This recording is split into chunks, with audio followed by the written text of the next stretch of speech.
존이라는 사람이 죽어서 하늘나라에 갔는데 베드로가 기다리고 있었습니다. 천국에는 아름다운 길에 황금 보석으로 꾸민 집들이 있었고 형형색색 컬러풀하게 표현할 수 없는 이 아름다운 꽃들이 있었고 천사들의 합창소리가 들려왔습니다. 천국에 올라간 이 존은 베드로의 안내를 받고 창고 같은 집 안으로 들어갔는데 위에서부터 바닥까지 그냥 작은 상자들이 그냥 꽉 가득 차 있는 거예요. 그것을 성도들의 기도 상자라고 불렸습니다. 그 상자에는 구원받은 사람들의 이름들이 기록이 되어 있는데 존이 자기 이름이 적힌 상자를 찾아가지고 급히 뚜껑을 열어보고서는 깜짝 놀랐어요. 그 상자 안에는 세상에 살 때 하나님이 존에게 주려고 했던 이 놀라운 축복들이 있었는데 존이 하나님에게 미처 구하지를 않아서 그대로 있었던 거예요. 야, 이거 이 얘기 들어보니까 이 성도들의 기도 상자라는 게 있는데 기도해야 되겠구나. 기도하면, 믿음으로 기도하면, 말씀 충만해서 기도하면, 성령 충만해서 기도하면 하나님께서 나에게 엄청난 축복을 주시는데 내가 미처 구하지 않았구나. 내가 구하지 않았구나. 자, 여러분 오늘 이 순간도 말씀 들으면서 기도하시기 바랍니다. 할렐루야. 역대상 4장 9절로 10절에 보면은 이 야베스가 나오는데 이 야베스가 다른 어떤 형제들보다도 존귀한 자가 되었다. 이렇게 성경은 기록하고 있습니다. 유대 전설에 의하면 야베스는 가장 유명한 율법학자가 됐다고 합니다. 유복자에서 유복자가 됐다고 그랬는데 유복자, 아버지 없이 태어난 유복자가 복을 받은 유복자가 됐다는 건데 성경에서 말하는 진정한 복이라고 하는 것은 이 황금덩어리나 이 돈이나 캐시를 말하는 게 아니라 하나님의 말씀이에요. 하나님의 말씀으로 충만한 사람을 복된 사람이다. 이 말씀이 시편에 그대로 나오잖아요. 시편 1편 1절 2절 한번 보세요. 자, 한번 읽어보겠습니다. 시편, 구약성경 시편에 보면은 1편 1절로 2절 말씀. 자, 시작. 복 있는 사람은, 어떤 사람이 복 있는 사람인지 잘 정확하게 들어보세요. 복 있는 사람은 악인의 길을 쫓지 아니하며 죄인의 길에 서지 아니하며 오만한 자의 자리에 앉지 아니하고. 자, 2절. 오직 여호와의 율법을 즐거워하여 그 율법을 주야로 묵상하는 자로다. 지금 야베스가 가장 유명한 율법학자가 됐다고 그러는데 야베스라는 이름의 뜻이 뭐라고 그랬어요? 고통의 아들이란 말이에요. 고통의 아들, 유복자, 아버지 없이 태어난 고통의 아들이 하나님의 말씀을 사모하고 하나님의 말씀을 묵상하는 가장 유명한 율법학자가 됐다. 그 성경은 분명히 말합니다. 고통과 불행을 몰고 오는 아이가 사람들의 존경을 한 몸에 받는 존귀한 자가 되었다라고 하는 것입니다. 어떻게 이 야베스가, 고통의 아들인 야베스가, 유복자였던 아버지 없이 태어난 유복자 야베스가 그런 존귀한 호칭을 얻으며 빛난 이름이 되었을까? 여러 가지 이유가 있었을 것입니다. 그러나 가장 중요한 것은 성경이 말하고자 하는 것은 야베스는 기도하는 사람이었다라고 하는 사실입니다. 야베스는 어떤 기도를 했을까? 역대상 4장 9절 10절에 보면은 야베스는 하나님께 복을 구했다 이렇게 기록하고 있습니다.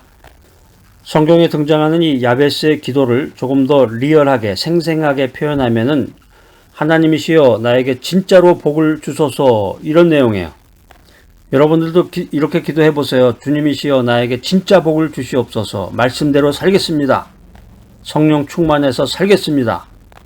주님의 복음을 땅끝까지 전하며 살겠습니다. 할렐루야, 할렐루야. 진짜로 복을 주소서. 야베스는 하나님이 복을 주시는 하나님이심을 알고 자기도 복을 달라고 기도를 한 것입니다. 아브라함처럼 복의 근원이 되기를 원하며 기도했습니다. 우리 믿음의 사람, 하나님 중심으로 인생을 살아가는 성도는 하나님의 축복을 많이 받고 그 축복을 어떻게 해야 돼요? 자기 인마이 포켓, 나만 복을 받고 즐겨야지 이러면 안 되고 하나님의 축복을 많이 받고 그 축복을 세상에 전해야 된다라고 하는 것입니다. 자, 오늘 이 메시지 들으신 여러분들 주님의 말씀을 땅끝까지 전하는 능력의 사람들이 되시기를 간절히 축복합니다. 할렐루야. 아이쿠, 저 뭐 전도하려거나 복음 전파 이 말은 굉장히 부담이 되네요. 아직까지 그런 말만 들으면 그냥 주저앉아가지고 썩하니 고개를 돌리시는 분들이 있는데, 그것은 이제 믿음의 진수, 신앙생활의 본질을 몰라서 그러는 것입니다. 간절히 주님께 기도하고, 여러분들이 기도하는 대로 하나님께서 하늘문을 여시고 복을 내려주시는데, 그 축복을 받고 그 복을 받은 대로 바로바로 세상에, 이웃에게 전해줘야 합니다. 하나님은 때때로 간절한 기도를 원하십니다. 너는 내게 부르짖으라. 내가 내게 응답하겠고 내가 알지 못하는 크고 놀라운 일을 보이리라. 이 말씀 성경 어디 나오나요? 여러분 이제 이 생명의 메시지 들으시면서 저와 함께 이 성경책을 찾아서 언더라인 밑줄 쫙 그시고 큰 목소리로 3번 읽으면서 이렇게 성경 말씀을 자꾸 이렇게 암송하신 귀한 분들도 있는 반면에 이게 어디 나오나 아리숭한 분도 계실 것 같아요. 염려하지 마시고 이런 귀한 말씀이 나올 때마다 자꾸 찾아서 밑줄을 그라는 의미는 이제 집중하라는 얘기죠. 포커스, 초점을 맞춰라. 너는 내게 부르짖으라. 내가 내게 응답하겠고 내가 알지 못하는 크고 놀라운 일을 보이리라. 이 말씀은 이제 구약성경 에레미야 33장 3절에 나오는 말씀이야. 외우기도 쉽죠? 333이니까. 그래서 이런 귀한 말씀은 이렇게 읽으면 은혜가 되잖아요. 너는 내게 부르짖으라. 내가 내게 응답하겠다. 이런 귀한 말씀은 암송하시는 게 좋아요. 그래서 기도할 때 이 성경 말씀, 하나님의 음성을 자꾸 주님과 대화 나눔으로써 너는 내게 부르짖으라. 내가 내게 응답하겠고 내가 알지 못하는 크고 놀라운 일을 내게 보이리라. 이렇게 말씀하신 주님이시여 하나님이시여 나의 인생을 인도하소서, 나를 복된 길로 이끌어 주소서, 이렇게 기도할 수 있단 말이에요. 내가 알지 못하는 크고 놀라운 복을 하나님으로부터 받는 여러분 모두가 되시기를 축복합니다. 할렐루야. 이 복이라는 게 뭐냐? 복. 한국 사람만큼 이 복받기를 원하는 민족은 없다 그래요. 그러니까 우리가 예전에 보면 그 밥 사발이라고 그러네. 밥 먹을 때 이 그릇 있잖아요. 거기. 요즘에는 그런 게 없는 것 같은데, 예전에는 거기 보면 이제 거기도 복이라고 써져 있었어요. 복. 그 수저, 숟가락에도 보면은 그 이렇게 동그란 그 밥을 얻는 그 부분에도 복이라고 이렇게 써져 있었던 것 같아요. 이 복이라는 말의 그 성경적인 의미는 사람의 힘으로 얻지 못하는 초자연적인 은혜를 가리켜서 복이라고 하는 것입니다. 이 복을 주시는 것이 하나님의 본성이다. 그래서 우리가 믿음 생활하면서 오늘을 위한 하나님의 복을 기대하고 기도해야 되는 것입니다. 사랑하는 여러분, 기도의 능력에 대한 새로운 확신을 가져야 됩니다. 기도는 보이지 않는 삶의 혁명입니다. 기도는 평범한 인생에서 비범한 인생으로 우리들을 나아가게 합니다. 저는 평범한 사람이에요. 제 인생 자체가 평범하고 그냥 평범하게 이렇게 살다가 죽겠습니다. 이런 사람은 믿음이 뭔지 복이 뭔지를 모르는 사람이에요. 기도하라!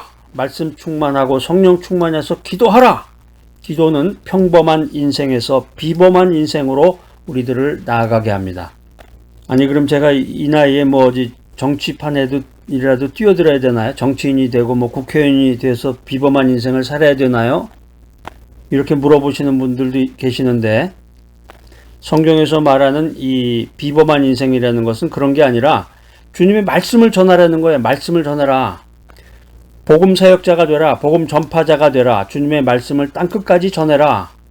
또 내 주변에서 주의 복음을 전하는 사람들을 위해서 기도하고 그들을 물질로 도와라.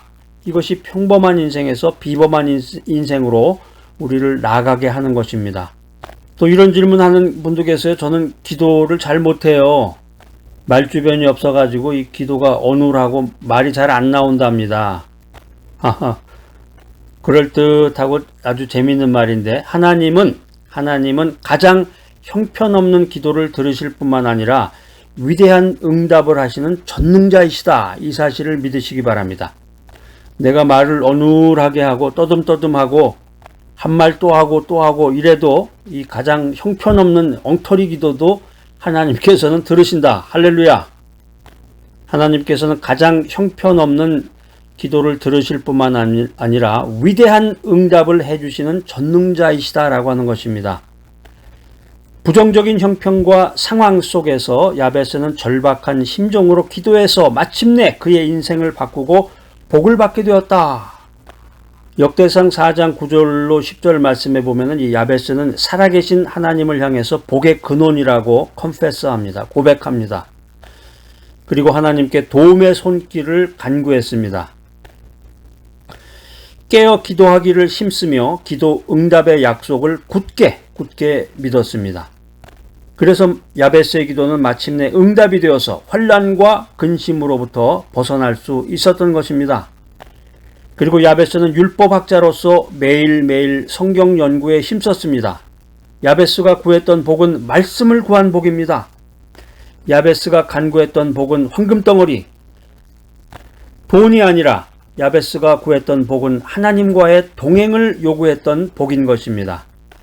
그래서 야베스는 결국 최고의 지성인인 율법학자가 되어서 날마다 매 순간마다 주님의 말씀을 묵상하며 주님과 동행했던 진짜 복을 받은 사람이 되었던 것입니다. 자, 여러분 기도하실 때 복을 구하시고 진짜 복을 받는 여러분들이 되시기를 바랍니다. 말씀을 구하라. 말씀 충만하라. 하나님 중심으로 인생을 살아라. 하나님과 동행하라. 이것이야말로 성경 말씀이 우리들에게 권면해 주시는 진짜 복이다 라고 하는 것입니다.